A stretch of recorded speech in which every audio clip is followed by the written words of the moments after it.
मी शेतकरी असल्याचा अभिमान आपल्याला असावा।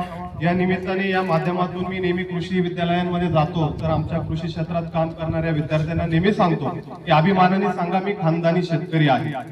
तर आम्हाला मुलांना विचारलं तुला काय व्हायचंय, तर कोण रिलायन्स सांगतं, कोण टाटा व्हायचंय, कोणाला विप्रो व्हायचंय, तर कोणाला करोडपती अरबपती व्हायचंय।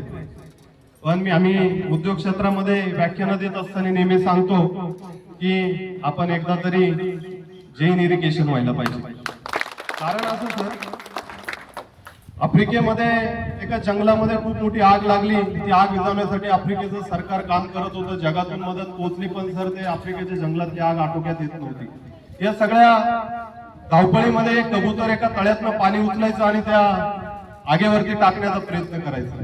हे प्रयत्न चालू असताना काही त्याच्या सहकारी कबुतरांनी त्याला सांगितलं की बाबा एवढी मोठी आग लागली, प्रशासन काम करतोय, आग आटोक्यात येत नाही, तुझा एवढासा जीव आणि तू कशासाठी तिथे जातोय, तू तर उठून जाशील, तू दिसणार पण नाही। त्यावेळेस त्या कबुतराचं एक छान उत्तर होतं की ते कबूतर म्हणाला की ही आग लागली याची न्यूज पूर्ण जगामध्ये गेली, आणि ही न्यूज फिरत असताना, ही आग लागल्याची न्यूज फिरत असताना याच्यामध्ये माझं नाव जेव्हा येईल ती आग लावण्यामध्ये नसेल तर ती आग विझवण्यामध्ये असेल।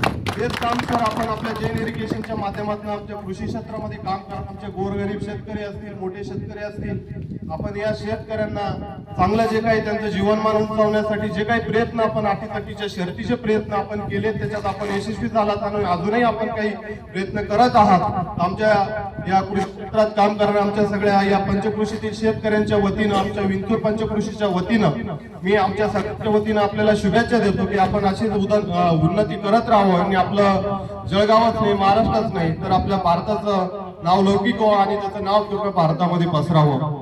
आपण या ठिकाणी आलात, आभार प्रदर्शन करत असताना अजून एक मिनिट आपला घेतो की आमच्या तरुण शेतकऱ्यांना सांगू इच्छितो की आम्ही उद्योग क्षेत्रात काम करत असताना 2013ला सर मी एका कंपनीच्या इंटरव्ह्यूला गेलो होतो। शेतीबद्दल आमचे तरुण जरा निगेटिव्ह असतात, नेहमी थोडेसे कुठेतरी नर्वस असतात, त्यांना सांगू इच्छितो मी स्वतः इंटरव्ह्यू गेलो होतो, ही कोणाचं उदाहरण नाहीये। मला 3-4 तास एका कंपनीच्या ऑफिसच्या तिथे रिसेप्शनला बसून ठेवलं। मी त्या मॅडमला म्हणलं मॅडम माझा इंटरव्ह्यू घ्या, मला जरा घाई आहे, माझ्याकडे इतके पैसे नाहीत की मी बसने जाऊ शकेल, मी ट्रेनने आलोय। त्या मॅडम म्हटल्या बसा सर। मॅडम येतात, मी एक कंपनी होती सर, नावाजलेली कंपनी आहे पेस्टिसाइडची, नाव सांगण्या इतकी ती उंचीचं काम आमच्या कृषी क्षेत्रात करत नाही, मला त्यावेळेस आलेला अनुभव म्हणून मी नाव सांगणार नाही। मी त्यांना म्हटलं माझ्याकडे पैसे नाही, त्यांनी बसून ठेवलं। एका प्रायव्हेट कंपनीचे ती लोक आली, नवरा बायको होते, त्या काचेच्या ऑफिसमध्ये बसले आणि मला इंटरव्ह्यूला बोलवलं आणि त्यांचा पहिला प्रश्न होता शेतकरीत का तुम्ही? म्हटलं येस मॅम, व्हाट व्हाय? नाही ऐसा है पूछा मैंने, फ्री गोंदा घ्या, 9,000 पगार मिळेल, पेट्रोल, मोबाईल अलाउन्स सगळं त्यात इन्क्लूड आहे आणि काम सुरू करा। माझा प्रश्न होता मॅडम मी 250 किलोमीटर वरनं आलं, मला 9,000 परवडणार नाही। त्यावेळेस त्यांचा एक शब्द होता सर, त्या दिवशी खऱ्या अर्थाने माझा जन्म झाला, माझी जन्मतारीख वेगळी आहे पण मी खऱ्या अर्थाने आता माझा जन्मदिवस ज्या दिवशी मी त्या इंटरव्ह्यूला गेलो होतो त्याच दिवशी माझा जन्मदिवस साजरा करतो। माणूस नॅचरली जन्माला येतो पण खऱ्या अर्थाने जीवनाचा उद्देश ज्या दिवशी त्याला कळतो खऱ्या अर्थाने माणसाचा जन्म त्या दिवशी झालेला असतो असं माझं लक्षात आलं।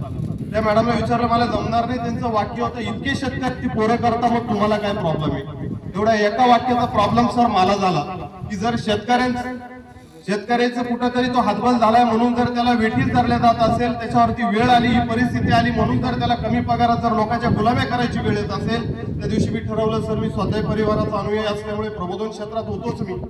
त्या दिवशी मला असं लक्षात आलं की महाराष्ट्रातील कृषी क्षेत्रात काम करा, आमच्या तरुणाईसाठी आपण काम केलं पाहिजे।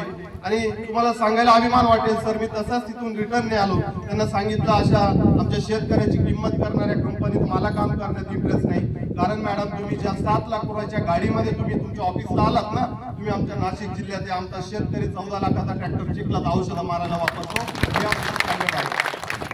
तुम्ही जेवढं दूध चहा पाण्याला घेतात तेवढं आमचं जर्मन शेपर्ड पिऊन जातं, आमची कुत्री मांजरं पिऊन जातात, तेवढा तुमचा फ्लॅट आहे 700-800 1000 स्क्वेअर फुटाचा, तुम्ही आम्हाला सगळा फ्लॅट फिरून दाखवतात, त्याच्या 4 पट जागेचं आमच्या गाईचे गोठे आहेत। ही आमची संस्कृती आहे, फक्त खंत याची वाटते का ज्या नेतृत्वावरती आम्ही भरोसे ठेवून आम्ही हे नेतृत्व उभे केले ते लोक आज आमच्या शेतकऱ्यांचे बांधील राहिले नाही, म्हणून आमच्या शेतकऱ्याची वेळ आली तुमच्यासारखी लोक आमची किंमत करायला लागली।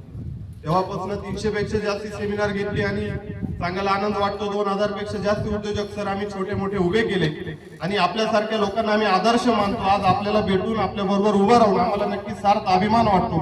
आंधळे परिवार नेहमी कृषी क्षेत्रामध्ये काम करत आहे आणि नेहमी त्यांचं आमच्या पंचकृषीमध्ये नाव लौकिक आहे आणि खूप पारदर्शी काम त्यांचं या ठिकाणी चालतं. आदरणीय पांडुकाका राऊत यांच्यामुळे मला या ठिकाणी येण्याची संधी मिळाली. त्यांनी फोन केला की तू अर्जंट इथे पोहोच आणि आपल्या प्रोग्रामसाठी काका आले होते जळगावला. त्या दिवशी काही कारणामुळे मला येता आला नाही. तरी तो उपस्थित सर्व आमचे सूरज भाऊ असतील, आष्टेकर साहेब असतील, ललित दादा पण मला या ठिकाणी दिसले, जगताप साहेब असतील, बरेच लोक माझ्या ओळखीचे आहेत. तर मी या ठिकाणी परत एकदा जैन इरिगेशनचे संस्थापक आदरणीय जैन सरांचं मी या ठिकाणी आभार मानतो. सर आपण आलात आणि आभार मानण्याची संधी मला या ठिकाणी आयोजकांनी दिली, त्यांचे मी या ठिकाणी आभार मानतो. जय जवान जय किसान. या ठिकाणी प्रजासत्ताक दिनाच्या निमित्त आपण या ठिकाणी एकत्र आलो. तर आपल्या सगळ्यांना प्रजासत्ताक दिनाच्या मी शुभेच्छा देतो आणि आपल्या सीमेवरती आपल्यासाठी रक्षण करणाऱ्या जवानांसाठी एक वाक्य सांगतो आणि माझं या ठिकाणी भाषण संपवतो. शाम होती है इसलिए देश चैन से नहीं सोता, सरहद पर अपनी जान की बाजी लगा के किसी का लाल खड़ा है, इसलिए देश चैन सोया है. जय जवान जय किसान जय महाराष्ट्र जय शिवराय.